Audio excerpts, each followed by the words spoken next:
one educator. And again, the main idea and goal behind that is that these are kids that are struggling for whatever the reason is, whether it's, their home life, whether it's just really struggling academically at school, whether it's whether, they could be picked on, bullied, whatever the case is, and why they're exhibiting these behaviors that are causing them to be suspended.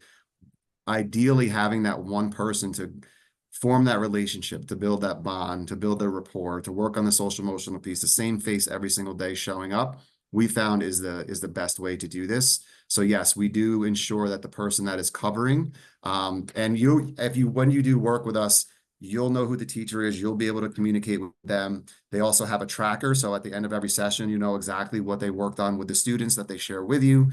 Yeah, we really pride ourselves on finding the right person to be. This isn't going to be someone that just comes in that thinks they're going to sit and just help kids out whenever they can. This is someone that's going to be active. They're going to be involved, and they're going to really, focus on working with the students so that when they do return to school, even if it's the tiniest change in behavior, that's a win, right? So yes, it is someone who can address all the subject areas.